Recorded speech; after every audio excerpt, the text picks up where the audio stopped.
Today we're going to be looking at a new toy we got. Not really a toy, it's a tool. And you know, I've done the milling videos with the Alaskan chainsaw mill, the Granberg mill. Still love it, still got it. Definitely has a place.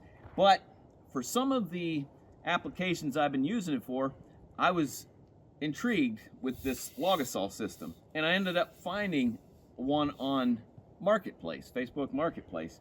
They don't seem to appear too much on Facebook Marketplace used.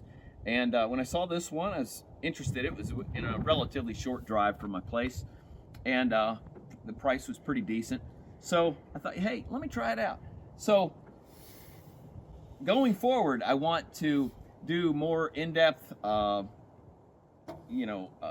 ideas about what I learned and how to do things. But I don't want on my initial video with this used Logosol to be more or less instructing or teaching when I really don't know a whole lot of it about myself. Now, I've watched a lot of videos, and you can learn quite a bit just from watching videos, but sometimes actually doing the thing, that's the real test. But a couple observations with the Logosol F2 Plus. Now remember, there's two different versions, the F2, which is the standard, and then the F2 Plus. The F2 Plus has the little bit longer log lifts right here, so you can physically put a larger log on here. The lifts are thicker and heavier duty for greater lift capacity. The F2 Plus also has the center support versus the F2 that just has the independent legs. The length, and once again, here in America, we're still, we're not using metric, so we think of everything in feet and inches.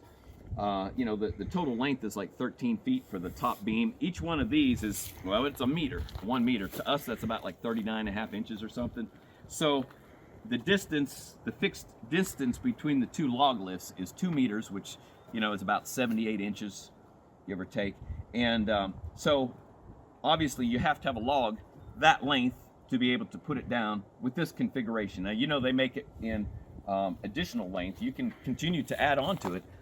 If you need to extend it. You can get it where there's a lift right here, which would essentially be a 1 meter. So if you really needed to do relatively short logs, you could do it that way. But in the standard configuration, this is what you get. And if you start this is the carriage that it comes with. You mount your saw, which I have my Stihl 660 Magnum on here. And it also has the bar nose support, which is amazingly held on by a magnet right there. But it seems to do a pretty decent job. You'll notice when you're milling, there is some movement and so forth. But at least in my observation so far, it hasn't detached from the bar. The magnet is strong enough to make contact and stay there. But as far as the length of the log, what I found is if you come back here and you start out with it, almost clear back here, and then essentially you take it all the way past the point up here where you might be getting to that point where the log might be completed right here. I mean, you're looking at over 12 feet of milling length, which is pretty cool. That's one of the nice things about this setup. You set your log here, and then you skim off your flat surface. You could continue raising, lifting the log and slicing through and through, plane sawing, or you can rotate the log 180 degrees to put it on that flat, that newly created flat surface, and that gives it a little bit more stability. Or you could just rotate it 90 degrees and put the flat edge up against here. Obviously you have your log lifts. You tighten this down and then you clamp it and it holds it in. Now, once again, I'm learning, just an initial observation, and I have a few ideas to how to improve it, but some of the times that I'm using it, these things vibrate loose and they pop out. So I think there's some ways around that. Getting this thing as square is a little bit of a challenge. There are techniques to have this beam completely flat. When I initially got it, I just wanted to go through it, check it out, so I'd put a level between these two segments here, and you can loosen these fasteners and adjust it a little bit. And so I would straighten this, and then I'd go down and make sure this is straight, and go make sure this is straight. So you would think that if this is straight, that's straight, then it all would be straight. Not exactly. Somehow by the time you get end to end, it wasn't exactly that way. I'll have another video in the future in which use the technique Logosol shows, where you actually use a string with pennies, and it's actually a pretty effective way of ensuring that your beam here is straight. Let me show you a couple other things. You know, this unit I bought used. I believe it was kept outside. It wasn't given any kind of, you know, building to be housed in or anything of that nature. I don't believe it was even covered with tarp or anything. So, and I don't know, you know, when it was actually purchased. Going back in time, was it like 2021 or so? I have to look that up specifically to know when the F2 Plus model was released. So let's just assume that it was like in an earlier time. So ask ourselves, because that is one of the things, if you go on the Logosol website, it indicates that their products are very weather resistant, the Logosol mill here. So the beams and the aluminum portions being anodized aluminum, they seem to be in great shape. Doesn't seem to be any kind of oxidation whatsoever. And most of the bracketry is still in great shape. This is powder coated steel. The orange parts are powder coated steel, and these are stainless steel fasteners. And I don't see any rust in the pocket for the bolt.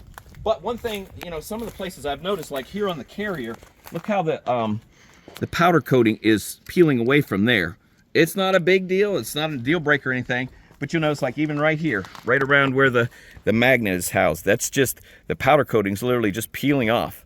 And over here, you know, and down, I noticed on one of the legs over here, these, the powder coating has come off of these.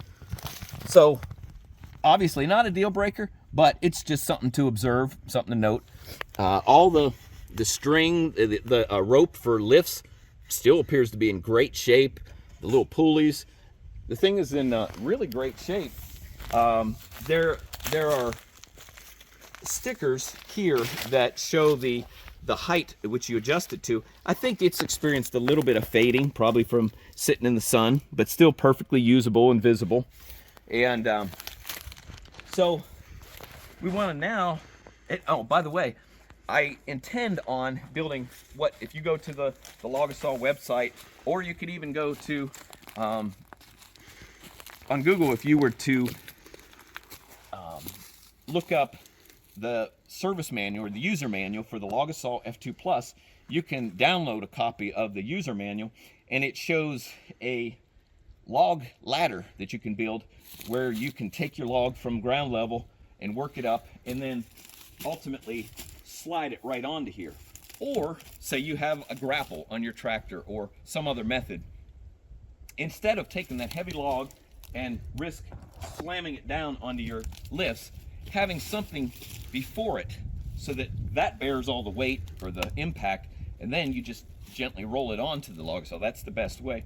So I plan on doing that. Right now I'm typically just using these rests, these log rests I have, and I just have a set of ramps that I roll it up on with a cant hook. But before we can mill a log, we got to go get a log. So let's do that next. Let's get on the tractor here and see if we can get down there and get a log.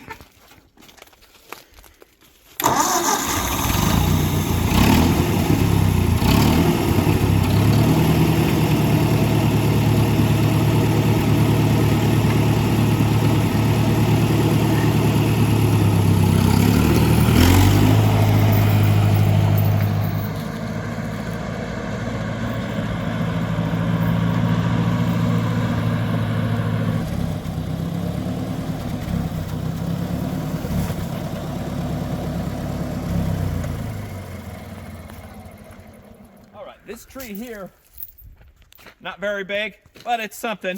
And it got blown a little bit crooked in one of the recent storms. So I figure I might as well mill it. There's a few boards in there. So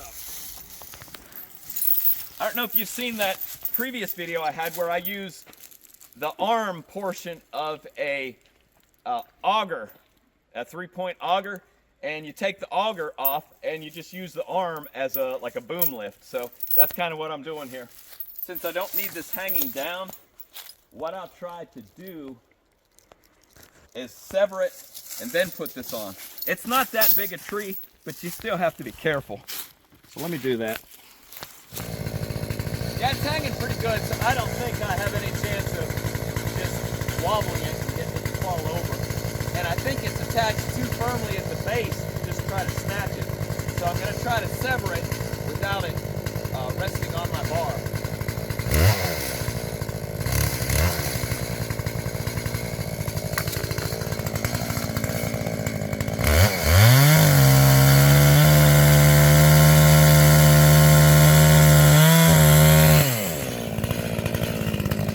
That's about as far as I can go with that. It's starting to close up.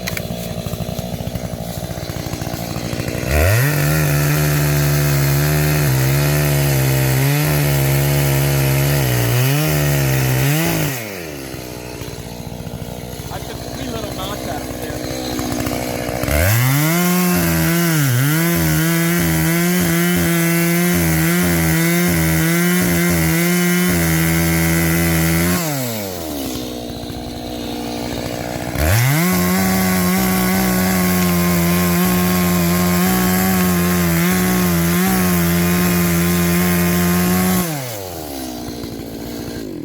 I think that's all we can do, but I think it's enough. I think it's sufficient. I'll tell you what, let me set my chainsaw out of the way here so it don't get smashed. All right, now let's see if we can catch this thing up here. All right, let's see if we can do this. Sorry about my tractor, how dirty it is, but the cats have been climbing all over it. You know, 1959 Ford 601 Workmaster.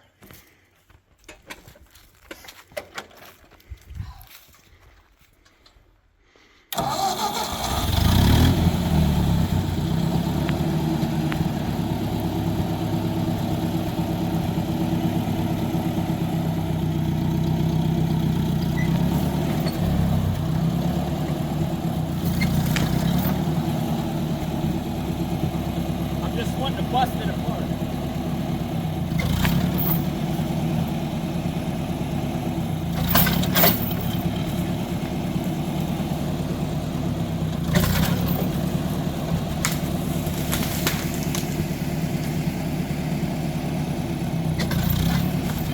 Well, ran out of gas right when I was making a little bit of progress there. You know, I tried to put in just the minimal amount to come down and get it, because you know, you got a can like this and put some in this machine and that machine, next thing you know, you don't have any gas. But it doesn't help you a whole lot right now. So don't know if this is the original gas tank in this tractor, but you got to wonder how many gallons has this thing went through since 1959. You know what? We're sitting on an angle. I still don't think that got it up to the point where it is actually being drawn into the fuel line. I hope I have enough. My camera crew may turn into my my winch.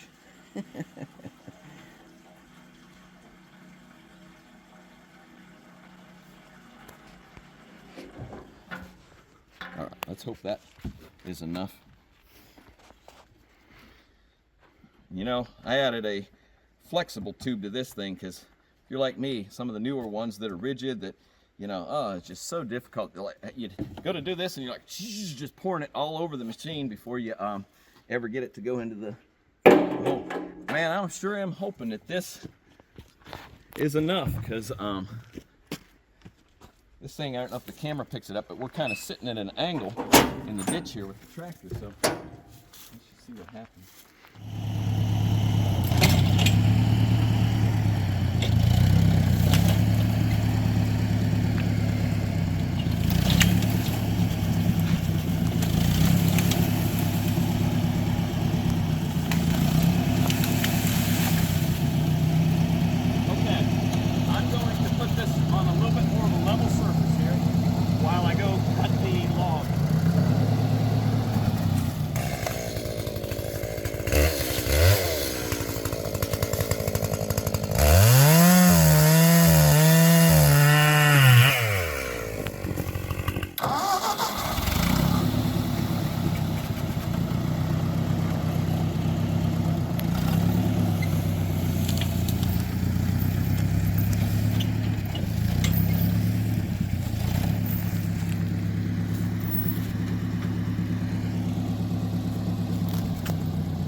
we go. Take this thing off.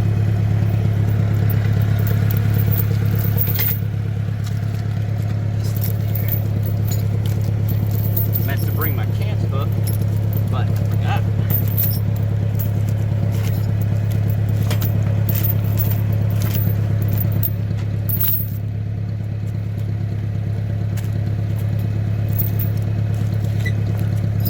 The thing about it is, whether you have a bandsaw, a chainsaw mill, a swing blade, an old bell saw mill or whatever, somehow you got to get logs if you're going to build them. And you know, maybe you get them from somebody that delivers them to you, whatever. But this is a whole nother aspect of the process that, you know, is part of the job, being able to harvest wood, you know.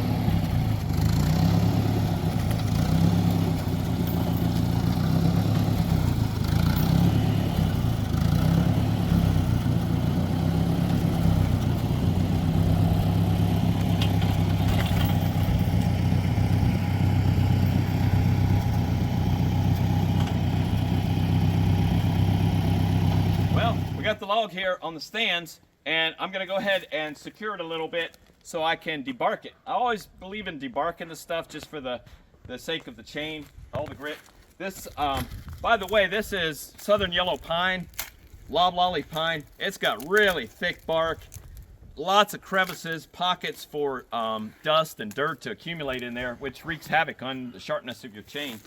So I have my little, but a log this size, very easy to manhandle. This is just a log for demonstration purposes. This is the heavier end, obviously. All right, let me try out this new tool that I got at Harbor Freight. I've never used it. I just saw it there and I thought, hey, I wonder if that could strip bark. So let me try it out.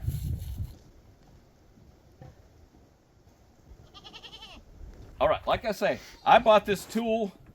It's called a 4-inch scraper chopper with wood handle. Never have used it yet. So I was just curious, can this thing strip wood? Let's find out. I'm gonna start from the thicker end though. If I can get down to where it's at here, let's just see. If it doesn't turn out to be a good debarker tool, I'm sure I'll find uses for it for other things. Let me compare that with my good old draw knife here. I don't know. I might just stick with my draw knife.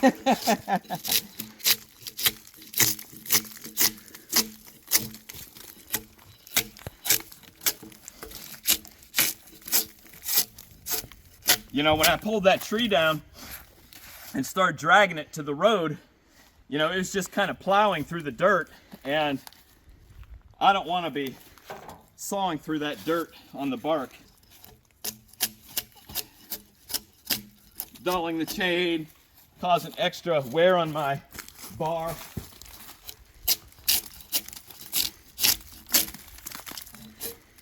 You know, the thing about debarking, it's one of those things where, once again, regardless of what type of milling you do, it's very beneficial for your equipment. It's not as bad on a day like today. It's, I don't know, 50 degrees outside. But you know, in the summertime, when it's high humidity, 90-some degrees, this is a hard thing to do. It's a workout. I enjoy it. It's kind of cool getting down there to the, you know, the inner part of the tree And it's probably good. Probably helps tone your muscles in your arm and stuff. But it could be a workout too. You know, a lot of people, they purchase a Logosol. I'll tell you what, hold on. I still got my earplugs in. I feel like I'm literally yelling. Okay, now I'm back to my normal voice. They purchase a Logosol mill with the anticipation of it being mobile, and it is. It's not really that heavy. I mean, one person can carry it. Probably be a little bit easier with two people at each end. And you could probably, like when we transported it, we bought it, we left it intact the way it was, and all we did is just disconnect this one section right here so that it can butt up against the back of the cab of the truck, and the rest fit right inside the bed, and then that part stuck out the backside. So you could put it in the back of a full-size pickup truck bed, or you could just set it as is in a trailer and take it somewhere. But once again, you still need to have it relatively stable so that it wouldn't tip or anything. That's why I have skids underneath those rests, the feet, and it's screwed down onto those skids. The skids are about 4 feet long. It provides good stability. It keeps it relatively level. It doesn't sink and twist. When we chop a tree down like this, we use virtually the whole thing. Obviously, the trunk, the log, we mill it into wood. All this bark that I'm stripping off, we'll rake that up and use it for mulch. The branches, we'll go back and get those, and where there's no pine needles on them, we'll run them through our chipper and make mulch and spread it around the raised beds and different things. And then the actual pine needles themselves, we toss them into the goats and they'll eat them. And then their waste, their manure, we use to fertilize the garden. So I mean, we don't let this stuff go to waste. I hope to, in upcoming videos, talk a little bit about some observations contrasting the Granberg Alaskan mill, Granberg edging mill, and then the Logosol system here. I think there's a lot of, just from what I've noticed up to this point, a very interesting contrast. And, you know, obviously some things are, you know, clearly beneficial on maybe this machine versus the other, but there's some neat things about the Alaskan mill system that, boy, they're hard to beat also. I mean, it's just a super simple system, but yet so effective. You know, going forward, even though this is a very simple structure, it's something basically that you rest your log on, it can incrementally raise the log for the next cut. There are movable parts and wear items. Like for instance, where the carrier is that the saw mounts to, that's on like a nylon type structure, and that evidently at some point will need to be replaced. And those are all, you know, obtainable parts from Logosol. These ropes that lift the log lifters, evidently they can snap or they can fray, and they can also be replaced. Those are wear items. You know, not a lot overall, but, you know, something, some additional things. Whereas, like an Alaskan mill, really not a whole lot that ever, I mean, unless you drop it or it falls off your truck or something going down the highway, that just pretty much lasts and lasts with virtually zero additional input or anything. Almost done, guys. I won. I have a little wire brush sitting around here somewhere. I need to get that. I normally go over the log and just knock off any additional grit or anything else. But this don't look too bad. Let me set this tool aside.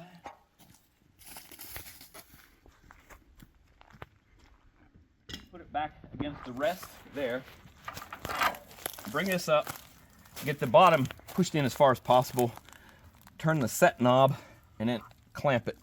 Now, keep in mind, these things here, if the log is too small, they can continue on with the log lift as you raise it, and ultimately you don't want to saw into your log lift. So that's something to always be aware of. Just like on a bandsaw mill, you don't want your log rest, your log dog, to get sawn into. Same thing on this side. I can put the set there and go ahead and put that lever in.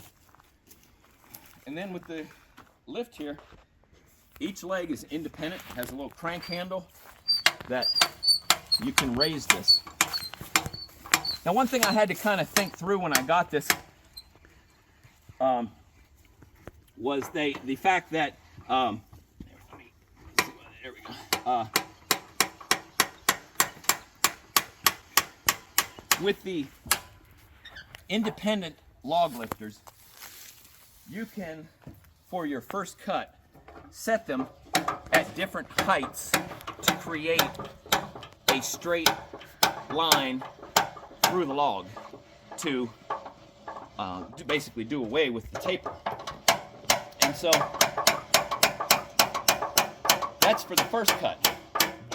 On your second cut, like if you literally then would flip the log 180 degrees over and rest it on that first surface, then at that point you want both of your log lifters on the scale to be at the exact same position so that you have a perfectly parallel cut. First cut doesn't matter. One can be high, one can be lower, doesn't matter. But if you flip it over 180 degrees and then make that next cut, they both have to be at the same level for you to have a parallel cut. Pretty self-explanatory or basic, but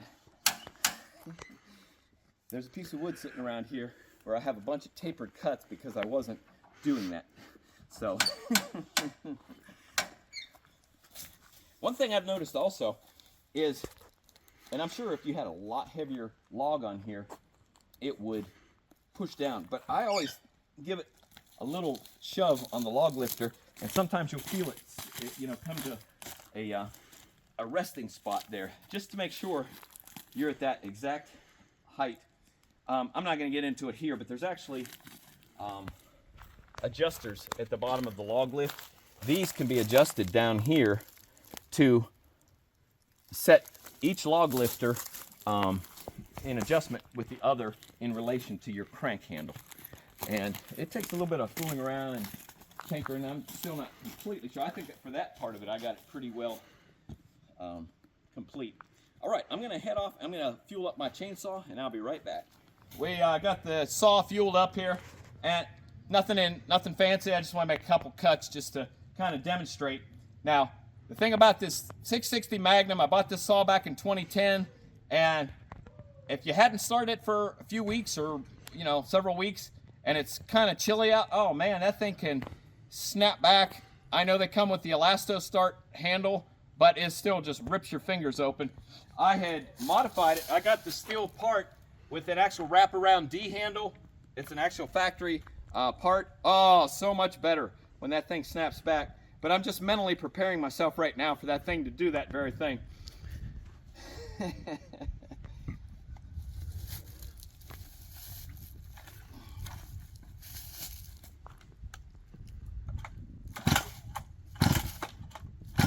We might be all right. And let me point this out. If you haven't seen it before, Logosol uses two specialty nuts that mount to the outside of the clutch cover, and then they mount right here on the carrier plate. And that's what secures the saw to the unit. It also has the crank handle, and I'll put that on once we get going here.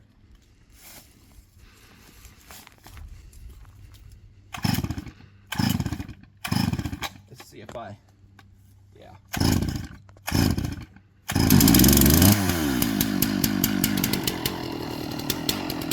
This thing here is mounted in the slot.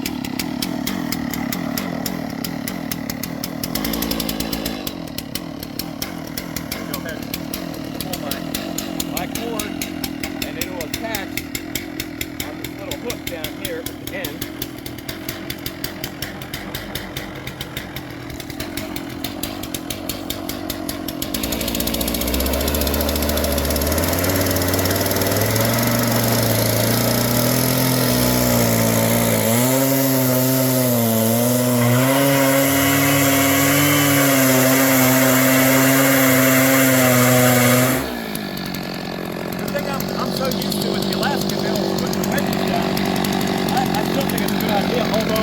like I say, look at all this tension coming out. It's lifting up.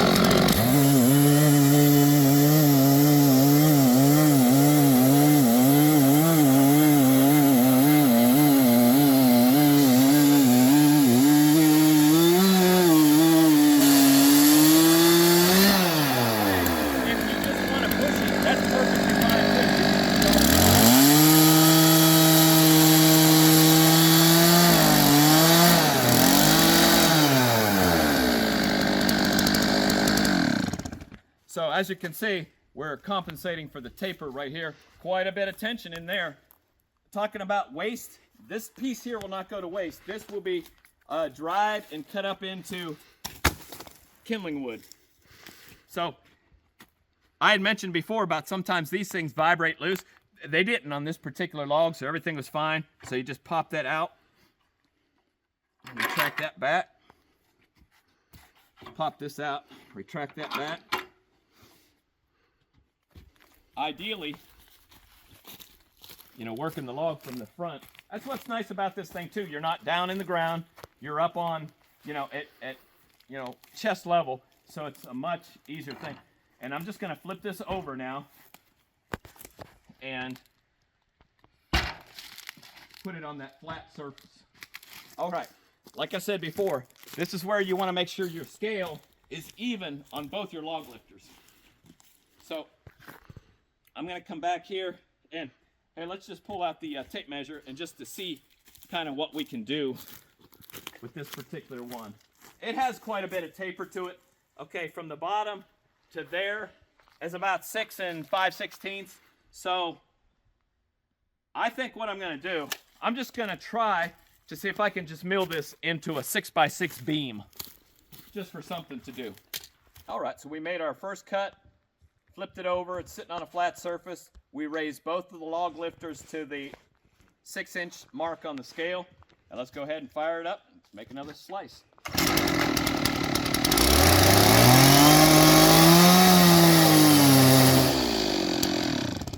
You know, sometimes it's hard to visualize the actual shape of the log when you're just looking at it, because I thought we would get, you know, more of it in the into the flat section with that cut right there, but as you can see, just the, you know, just the taper of the, you know, the crook, the bend in the log causes it to have a little bit of an issue. But we'll go ahead and just square it off. Like I say, it's kind of just a real quick demo on the functionality. In this particular case, I'm going to lower this side down a little bit just to get a little bit better yield. And by the way, to lower it, what I found is you give it a little crank counterclockwise to lift it, then you pull your knob and then it releases it, and then you can actually push down. Okay, and then you push your knob back in. There's a mechanism right there that increments off of each one of these teeth, and that's what corresponds to the lift. So okay, that's about what I want to do right there. Once again, let me tap it down. And obviously one of the things that you have going as an issue with chainsaw milling in general is the idea of fuel consumption. And you know, chainsaws, you know, are not absolutely the most efficient things as far as the fuel economy. And so therefore, you know, when it comes to that, you know, you don't get a lot of cuts out of that before you have to refill. Like for instance, in that particular case, that was 3 cuts, and my mill has wet. Keep in mind, this 660, it drinks the gas. I mean, it likes to drink gas. But even so, you know, I like to avoid the fuel getting out of running out of fuel, because sometimes right as it's running out, it becomes extra lean, the air fuel ratio, and it can actually cause, you know, heat issues and stuff. So I mean, we're good for another cut, but that is something, you know, regardless of what type of chainsaw milling you're doing, you know, fuel consumption is an issue. But once again, you put a little bit of fuel, you're not even talking very much fuel, and you have a beam. What would it cost if you went to the lumber yard to purchase a 6x6 beam, or in our case, a 5x5.5 beam, or whatever? They cost something, you know. So a little cup of two-stroke fuel, kind of not really that big a deal, really. Like I mentioned at the beginning of the video, I'm still in the process of learning a lot about the, you know, even just like the amount of taper and so forth, of like what you can get, what yield you can get consistently from end to end based on this end versus that end. But if you know, just look at this end right here, I'll tell you what, let me go ahead and take the unit back off now. That's all I'm going to mill for today. But let me just say this about the crank handle. One of the neat things about this Logosol is this crank handle is separated. It creates a anti-vibration component within the structure, as well as the fact that your other hand is holding the handle of the saw, which is, it has the built-in anti-vibration into the saw itself. And so it's tight right there, and so you're actually not getting a lot of vibration through the unit. That's what I find pretty nice about the system, and that helps out. Plus, with that crank handle, it has mechanical advantage, so you're not just pushing through. But to be honest, for the small pine stuff that I'm doing here, it's really not that much of an issue anyways, as far as just physically pushing the saw. In fact, like if I were to take other boards and edge them or something, I don't worry about using the crank handle. But like, take a look at this beam here. I'm telling you, like I say, I kind of, you know, for this to be a proper beam, you know, I'll actually have to cut it down. Realistically, I could probably only get like a 4x4 out of this to be truly consistent. But just overall, you see the capabilities of this system. If you had several trees harvested on a stand, have them debarked, and have your supplies here, your fuel, your bar oil. I like to normally keep an air tank of compressed air to just clean off my saw between fill-ups, and as well as just blow off the various components and everything of this, and just have all your milling stuff here. You know, you can get a little bit of efficiency. Is this going to compete with you know, bandsaw in efficiency? No. Is a bandsaw going to compete with a factory, a lumber yard factory? No. When you have like we have locally a Georgia Pacific lumber factory, that's, you know, ultimately how you want to go if you really want to produce lumber. But for what it is, it actually is an excellent tool. I'm loving the capabilities, learning a lot more, and hopefully I can bring some more content just of things I notice and peculiarities, as well as contrast between this and the Gramberg Alaskan system. Hey, thanks for watching today. You have a great day.